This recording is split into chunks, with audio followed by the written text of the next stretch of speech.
50 વર્ષની ઉંમરે બહેનોને એવા ધોખા કરતા મેં સાંભળ્યા છે કે રે એ વખતે કેવા હારા હારા માંગા આવતા હતા, પણ મારા બાપુજી નો સમજ્યા તે નો જ સમજ્યા.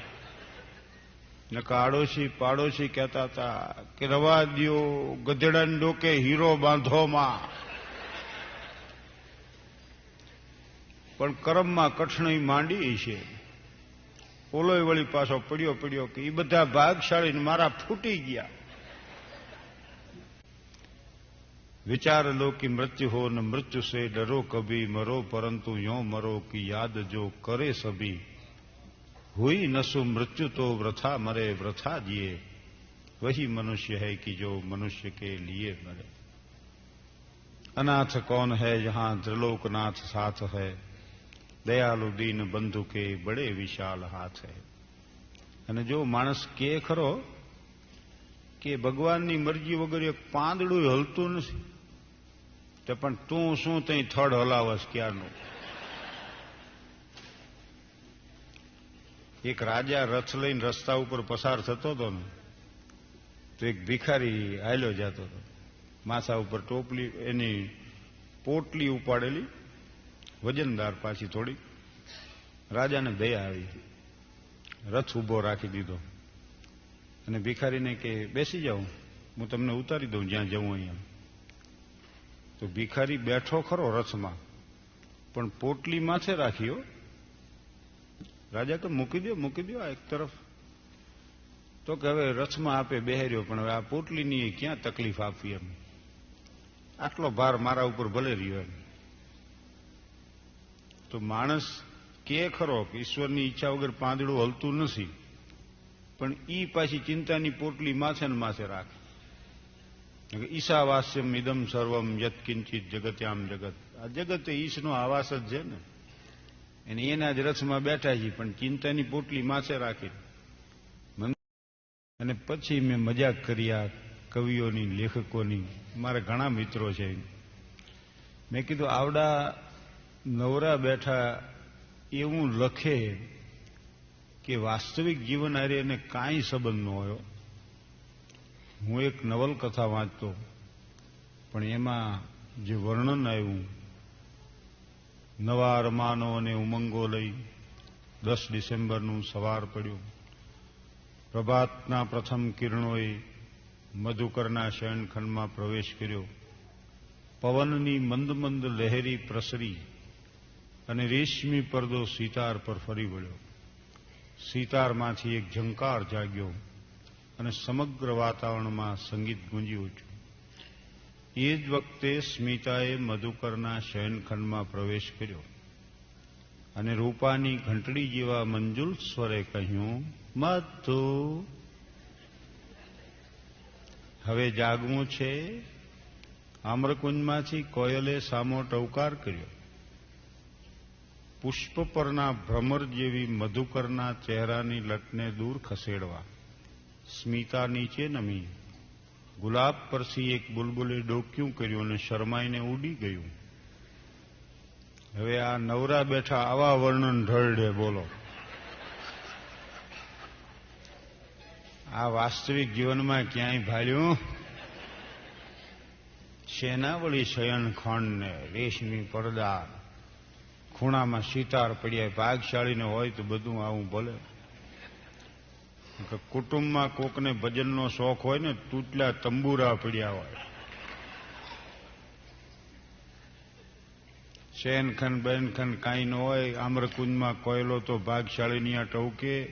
આ રાતના એઠવાડમાં છે, કાગડા ક્રાં ક્રાં કરતા હોય. 10 બાય 10ની રૂમ હોય, ખોયા જેવો ખાટલો હોય, એમાં પાછું ફાટલું ગોદડું હોય, એમાંથી પગ આમ બહાર નીકળ્યો હોય અને એમાં પડ્યો હોય. આપણને એમ થાય કે આને સૂતા સિવાય બીજું કોઈ સુખ નથી.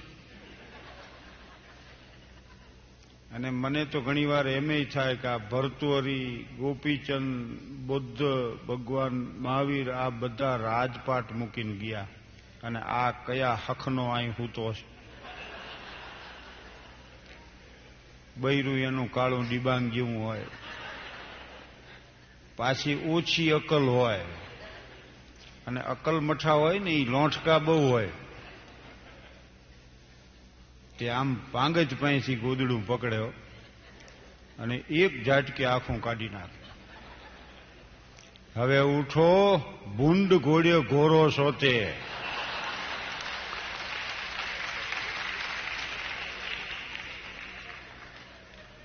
હવે એને એમેય ન થાય કે આ રાતે પ્રોગ્રામ આપીને બહુ મોડા આવ્યા છે, કે પ્રોગ્રામ સાંભળીને બહુ મોડા આવ્યા. બેયનું રાખો ને, મોડું તો એમાંય થાય. જુદી જિંદગી છે મિજાજે મિજાજે, જુદી બંદગી છે નમાજે નમાજે. છે એક સમુંદર થયું એટલે શું, જુદા છે મુસાફિર જહાજે જહાજે. છે જીવન જેમ જુદા છે કાયાએ જુદી, છે મોત જુદા જનાજે જનાજે. હટી જાય ઘૂંઘટ, ઢળી જાય ઘૂંઘટ, જુદી પ્રીત જાગે મલાજે મલાજે. શરૂઆતમાં હું કવિ તો થોડાક બોલ્યો હતો, પણ એ હવે મને યાદ આવ્યું અત્યારે કે કવિ સંમેલનમાંથી આવું છું ને તે એની અસર છે. હજી હું કવિ સંમેલનમાં ગયો ને અહીંયા કવિઓ બધા ભેગા થયેલા, માપ બારના જભા, વધારેલા વાળ, અમથી અમથા આકાશ તરફ જોઈ રહે. ભાષા એ પાછી જુદી જાતની. એક કવિને મેં કીધું તમે બહુ સારું લખો છો, તો કે હું લખતો નથી, મારાથી લખાઈ જાય છે. હશે કીધું. બીજાને કીધું તમારું સાહિત્ય બહુ ઉત્તમ હોય છે, તો કે મને કે પરમ કૃપાળુ પરમાત્માએ કોઈ મહાન ઉદ્દેશ માટે મને નિમિત્ત બનાવ્યો હોય એવું મારું નમ્રપણે માનવું છે. મેં કીધું માનો. એક જણો મને કે વિશ્વ પ્રવાસે જવાનો વિચાર છે, કેટલો ખર્ચ થાય? મેં કીધું આમાં કાંઈ ખર્ચ નહીં. તો કે કાં? મેં કીધું વિચારમાં શું ખર્ચ?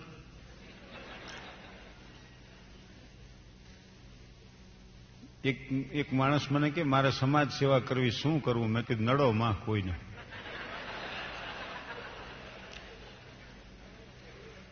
ઘણા આમ જોશીના હાથ દેખાડે કે જોવો જોઈ મને શું નડે છે. હવે તું કોને કોને નડે? આમાં જાણ્યા જેવું ઈ છે. એક જણે આમ હાથ દેખાડ્યો ને તો જોશી કે 10 વર્ષ દુઃખના છે. બોલો કે પછી તો હું સુખી થઈશ ને? તો કે ના ના, પછી ટેવાઈ જઈશું.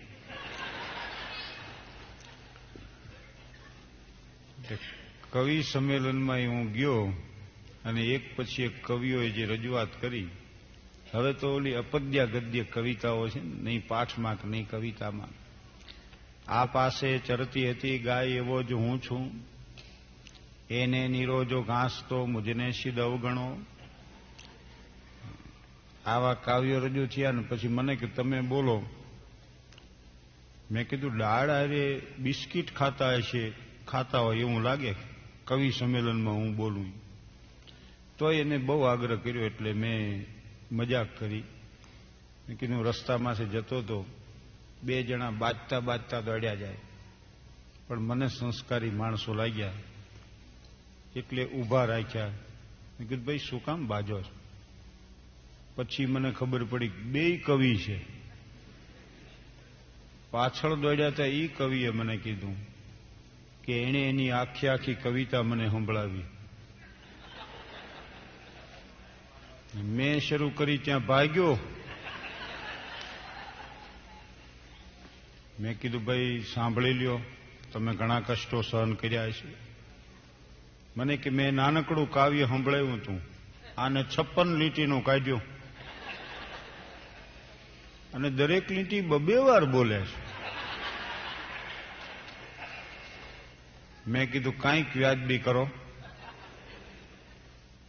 દરેક લીટી 1-1 વાર બોલો અને જે કહેવું હોય સંક્ષિપ્તમાં કહી દો.